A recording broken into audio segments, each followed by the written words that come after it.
Hello, my fellow internetians. If this is your first time here, my name is Alias and I make videos about cartoons. As you've already gathered from the thumbnail, I deleted my channel a couple of years ago and recently decided to come back.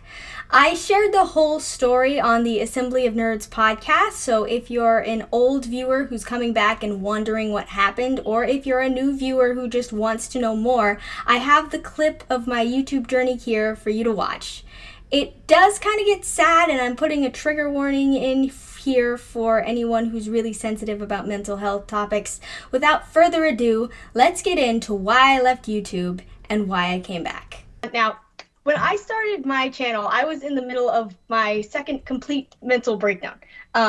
Basically, I was not going to school. I was not really talking to any outside friends, and I was like experiencing some physical pain, and I said, hey, I can't go to school because I'm in pain, but really I was just like depressed and I couldn't really handle going to school, but I didn't have the words for that. I couldn't explain that to people because I didn't really know what was going on. I just knew something was wrong and that I just couldn't handle going to school. So in the middle of that is where I made my first video, and I was expecting maybe 100 people to watch the first video, and then it comes back that like a couple 100,000 people watched that video, and I was like, oh, that's interesting. So I made a review. So I made more reviews. My upload schedule was very spotty and inconsistent because I was still in the middle of my whole mental breakdown, and kind of what was going on behind the scenes is I would think I was getting better, and then it turned out that I was absolutely not getting better at all. I wound up in a mental hospital 2 times. The first time because I wound up going back to school and things seemed to be going pretty well until they were not. And so the counselor was like, hey, maybe we should send her to the hospital and just have her there for a week, and maybe that will help, right? So I get into the hospital, they give me antidepressants. I wind up back in the hospital a couple of weeks later because I had almost made an attempt on my life on New Year's, and this is like in the middle of having the channel and wanting to have a consistent upload schedule, but just not being able to because I'm just not in the space to do it at all. So that all happened. I get sent out of the the second time I was in the mental hospital, there was a riot. There was like an actual riot where they had to call in reinforcements and like there was this one girl who was throwing chairs around in the common area, and then there were other people throwing chairs at the door that separated the common area from the bedrooms. It was bad. Like the day afterwards, I was like, Mom, Dad, please get me out of here. This is not fun.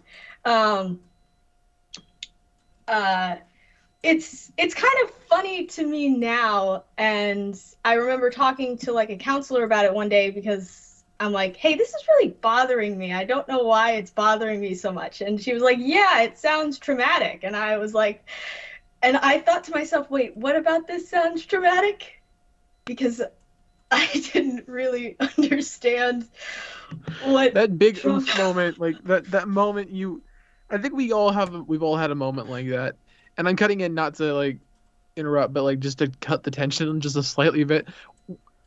Just for anyone out there, yeah, that's a moment we've all had. I promise you. If you've ever been like, that's a problem, yes, sometimes it is, and we've all had that moment, like, it's okay. Yes, agree with Chris 100%. But so I wound up trying to keep doing the channel, and then I got into a disagreement with somebody behind the scenes who was helping me with the channel. There was this person who was kind of instrumental to the channel, and they were mostly behind the scenes, and I don't want to identify them because because there's no point. We found out that we had irreconcilable differences about something, um, and this person left, and I was just in a space where I just couldn't really do the channel on my own. I couldn't really be I just wasn't all the way there. And so what I wound up doing was, because we had worked on the channel so closely, the channel was like a bit of a trigger for me. So I wound up just deleting the whole thing and thinking to myself, I may like never come back to this because of just what happened. But after a couple of years, there kept being moments where it's like, I want to go back. I want to do stuff. And there were like a couple of things that I did. There were a couple of videos that I posted that I made unlisted because they're like, they don't make sense. They're not part of the, they don't have good audio. They're not well thought out. So I just kind of unlisted those and nobody saw them anyway. Um, and so I kept having this nagging feeling of like, I want to go back, I want to go back, I want to go back, but I was never in the position to go back. But one day I'm talking to a counselor of mine and they say, hey, you should go get like psychologically assessed. You should do the full 2-hour assessment so they can figure out what it is that's been bothering you so much. And so I get diagnosed with major depressive disorder. And so they give me antidepressants. And these antidepressants do the exact opposite of what they're supposed to do. I wind up feeling even more depressed. So they switch the antidepressant. This happens like 5 times. And so now I'm coming back to my counselor, like, I don't know what's going on. I'm having to switch these medications so much. And then my counselor at the time now says, has anyone ever evaluated you for bipolar disorder?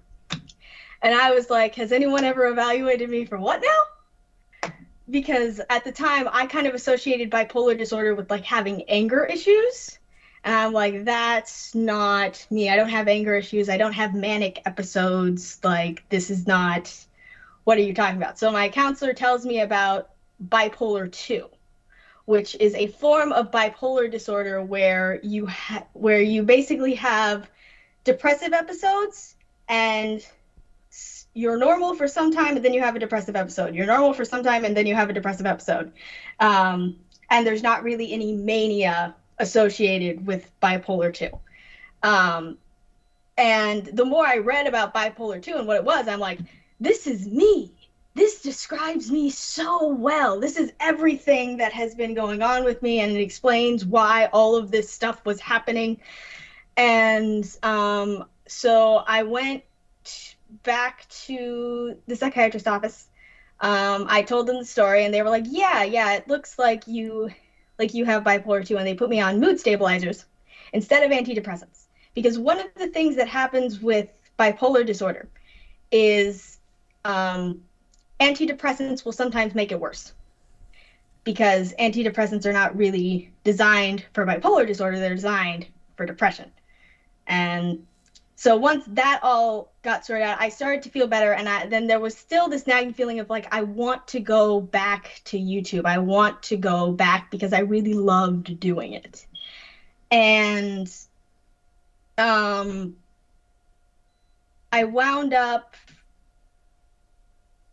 making this one video that was the first video that I started reposting was the overanalyzing season 4, just like the first 5 episodes. And I post it, and obviously not a lot of people see it. So I'm thinking to myself, I should probably like tell people that I'm back and maybe I can reach out and see. So I think, I'll see. And I found out that Austin was still around and that he'd done so much stuff, and I was so happy and glad to see him there. And so I went to go message him on Skype, like, hey, I wanted to tell you that I'm back. I wanted to ask if you wanted to do anything with our videos, with collaborating again, or with something like that. And so I'm going to type, and he apparently sees me typing, and he's like, Alias? It was,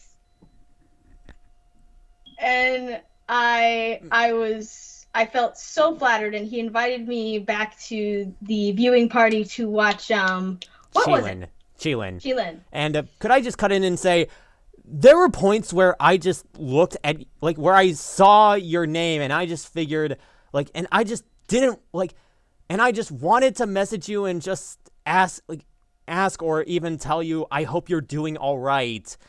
And, like, I just hesitate. But when I see that you are typing, I just, like, I figured, oh, you're actually typing, like, you're back, like, and I figured, yeah, I might as well have you back on board, like, because I really missed you. Oh, thanks. And I super appreciate it. I started, I got, thanks to Austin, he made an archive of, like, all of the videos that mattered to me. So I still had access to my body of work, and which I'm so grateful for now. And so now I have collabs planned with some of you guys. I had the idea for this podcast, and I'm so glad that everybody was happy and excited about it. You know, I was thinking maybe one person would be like, hey, yeah, that sounds like a good idea. And then it was like everybody. So I'm like, okay, we've got to figure this out somehow. But that is my journey with YouTube, how I started, why I left, and why I'm back, and hopefully back to stay. Yay! So that's the story of why I left and why I came back, hopefully for good. Do you guys have any stories about a passion you left and came back to? Let me know in the comments, and as always, don't forget to like and subscribe, and I love you guys.